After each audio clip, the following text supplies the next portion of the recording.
his daughter, Deanna, to which Rockets general manager Daryl Morey replied, "She gets her athletic ability from you, it appears." All right. Listen, Daryl, my friend Daryl Morey. I played basketball against Daryl. Now, Daryl's got some Zaza in him.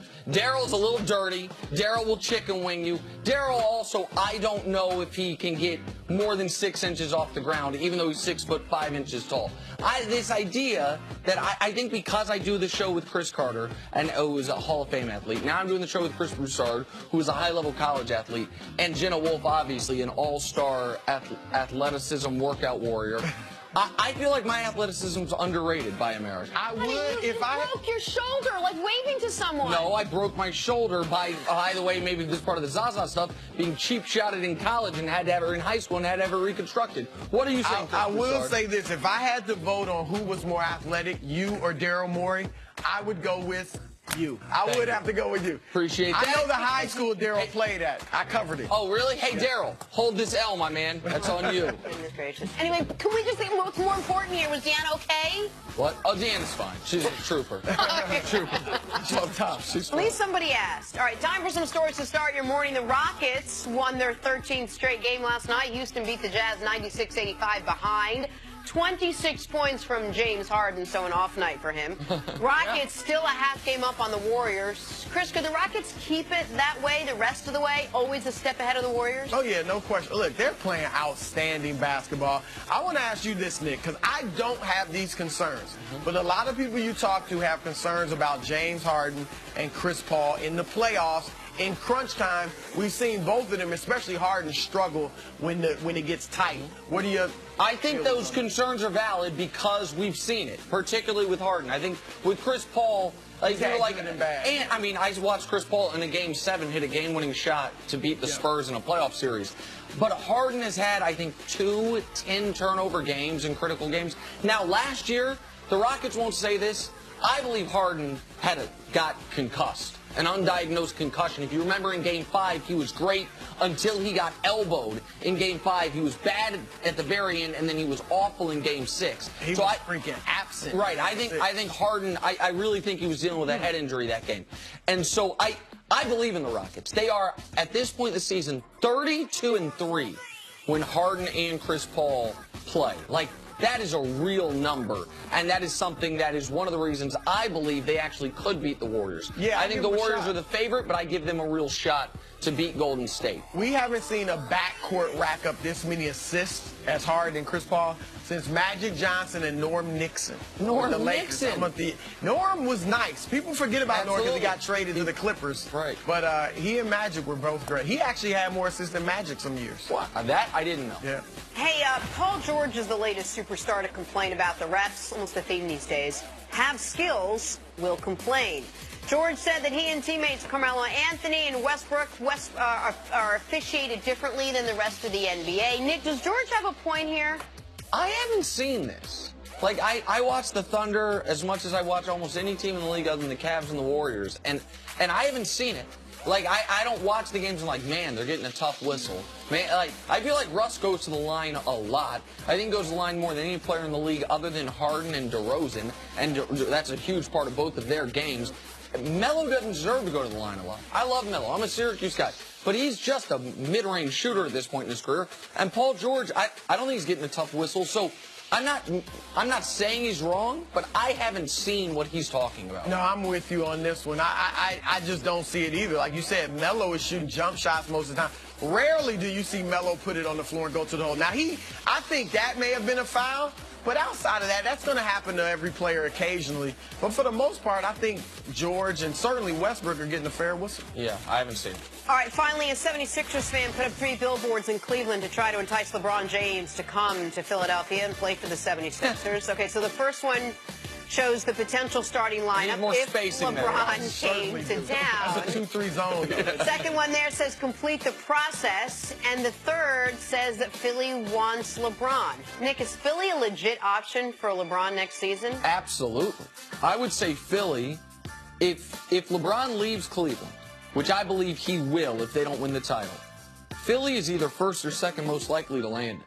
I think Philly's got a better chance in Los Angeles, better chance than San Antonio. Because of Joel Embiid and Ben Simmons. Yes, I think LeBron, if he is not playing with the Cavs next year, is either playing with Philadelphia or with Houston. We were just talking about Houston. I think, by the way, the worst case scenario, LeBron, for this year is for the finals to end with Houston beating the Cavs. Because then he can't go to Houston. Then you know what I mean? Can't go to Houston. Can't go to Golden State. Can't go to Golden State. All right? You're just putting that out there. But so I think Philly is a real option, and the question LeBron's going to have to ask himself, and because with the NBA potentially potentially changing the playoff format, the East versus West thing becomes less of a concern for him, because I think LeBron knows what a lot of us know, which is if he goes out West, they're probably changing the playoff format. So there's less of an advantage. You think they would change it next year? I think they would change it within 2 years. I think the reason they're talking about changing the playoff format now is in case LeBron goes out West, that they can say we've been discussing it. But I think the question he's going to have to ask himself, Chris, is what do I trust more? Chris Paul in year 14 plus as a 6', 1.5 inch small guard, or Joel Embiid, who, it is a good reminder, Joel Embiid, as awesome as he is, has played almost the exact same number of minutes in his career as LeBron has played this season. Like, neither one's a sure thing because of Paul's age and Embiid's health. Yeah, Philly should definitely be right there at the top of the list. It all depends on what LeBron's motivation is. I mean, honestly, I know they all say it's about winning, and they haven't come out and given a list, so I'm speculating here, but everybody thinks the Lakers are right there around the top of the list. If it's just about winning, the Lakers shouldn't really be on the list. No. Even if you go there with Paul George, you still probably don't get out of the Western Conference. LeBron at this stage of his career doesn't need to be building toward anything. It needs to be about winning immediately.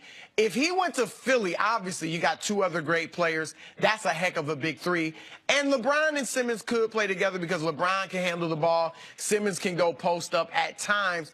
I would want Ben to be the primary ball handler, though, and I would look for LeBron to really focus more on scoring and rebounding if he went there. And then, obviously, you got Robert Covington, the 3-and-D guy. You're looking to just Dario put Saric, shooters around those guys. Yeah, so go ahead. It'd be interesting. Plus, I understand there's this concern about Joel Embiid and his health, but you still have Ben Simmons. It's not like you're going to a team that has really one superstar. But if and if it's that just guy's Simmons off, and LeBron, they wouldn't you can't win the title, but it's not, I don't know, does that make an entire decision? Well, I think it would. I mean, really? Embiid is, because for LeBron, it's not about winning the East. He can go to freaking Brooklyn and win the East. No, he wants to win It's it all. about winning championships. Well, and to answer your question, like if Joel Embiid, God forbid, next week went down with a major injury, Philly's off the list. You know what I mean? Like, and so that's the. But it's a risk no matter where he goes. But when we are talking about, like, let's say he were to go to Philly and that Embiid stays healthy. I know those guys are young. I know Embiid and Simmons never played an NBA playoff game. But if everyone does have, to a degree, Golden State derangement complex, like we're always, how can you beat Golden State? How can you beat Golden State?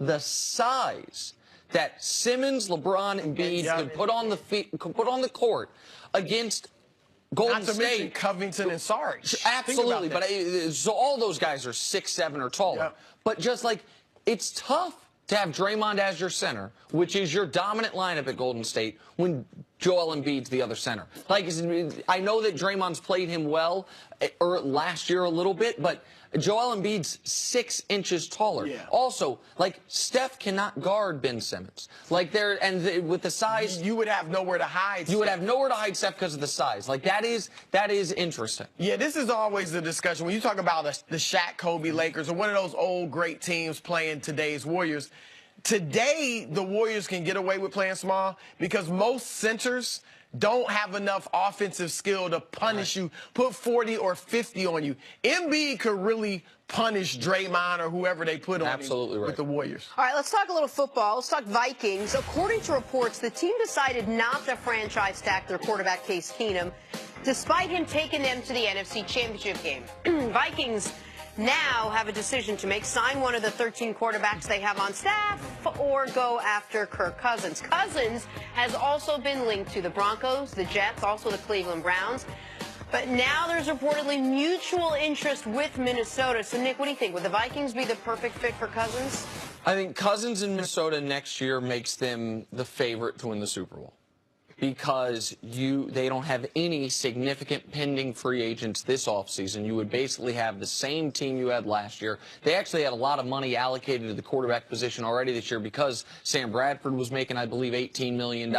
You had Teddy Bridgewater making a couple million, Case Keenum making a couple million. So for next year, yeah, it would make a ton of sense. But the year after next, you've got 5 guys in your front 7 approaching free agency. Sharif Floyd, Brian Robison, Danielle Hunter, Anthony Barr, Eric Kendricks. Stephon Diggs is in free agency after this coming season. You would not be, if you give this guy 5 years, 150, which is what evidently the going rate for Kirk Cousins is, your window as this all-around great team becomes 1 year. And we have seen the Vikings can get to the Final Four without having a star quarterback. And I don't know if I even think Cousins is a star quarterback. So if they were to do this, they are drastically changing what their team would look like, not next season, but in the seasons afterwards, because you do have a hard cap and the salary cap does matter. Those are excellent points, and you're right. Going forward, it would create some financial problems. But what we don't know is, can they get to the Final Four consistently without that great quarterback? Because if not, they're all in next year. Yeah, the teams you tend to see go deep consistently, Green Bay, even if they don't get past the first round, but Tom Brady, Ben Roethlisberger, the teams that are consistently deep in the playoffs have that great quarterback for the most part. And you're right, is Cousins on that level? I would say no, but I think he's just the notch below. And I think in Minnesota, with Stephon Diggs, hopefully for more than 1 year, but if you had him for 1 year, Adam Thielen, Dalvin Cook is coming back. I think his numbers could approach 5,000 yards a game or yards in a season. As good as they were with Case Keenum, as good as they were a couple years ago with Teddy Bridgewater, that got everybody excited. Those two didn't come close to the production that Cousins gives every single year that he starts in Washington. 4,000 yards, 25 And yet, both of you agree that he's got the numbers here, and neither of you are thrilled with the concept of Kirk Cousins. Both of you said, well, he's just a notch underneath. I'm not, he's not elite. Nobody says he's top 5. No, but neither of you think he's one of those Roethlisberger, consistent guys that'll get to the postseason every year. Neither of you feel I think with Minnesota, to answer the question, is he the perfect? It's a very good fit. And Minnesota never won a Super Bowl. No. They need to be thinking about, go all in, let's go all in and figure it out. I get it, but I think we do need to remind ourselves that there have been 2 paths to making, whether it be a conference championship game consistently or the Super Bowl or winning a Super Bowl in the NFL over the last, gosh, I don't know how many years. And it is either have Brady, Big Ben, Peyton Manning, have this Hall of Fame, Aaron Rodgers, star quarterback, or have a cheap quarterback with a great team around him. Like Russell Wilson. Consistently? Yeah, because think about this. Not only this year did you have Philly who got there. Now, Wentz was amazing, but he was cheap because he's on a rookie deal. So you have, and then Foles, obviously cheap. You have all the guys around him. Blake Bortles was cheap on his rookie deal. The Minnesota Vikings, they had a cheap quarterback. You look in Russell Wilson with the Seahawks. He ended up being a great player, but he was cheap on his rookie deal. But you're talking, I think what you're talking about, though, is the talent. And Wilson obviously is elite. But Jacksonville, they may be a one-hit wonder for all we know. But that happens in the NFL. I think that you can go deep into the postseason if you have awesome 52-man roster because you aren't spending a lot of money on your quarterback. The one thing we haven't seen, and the thing that I think whomever signs Kirk Cousins is setting them up for, is what I think you now have in Detroit, what you definitely have in Baltimore, which is the mid-tier quarterback making all-pro money so you can't put that star cast around him. I think that's the concern with Kirk Cousins no matter where he goes. All right, we got a break. Coming up, are the Cavs getting too predictable? That's next on First Things First. Predictable.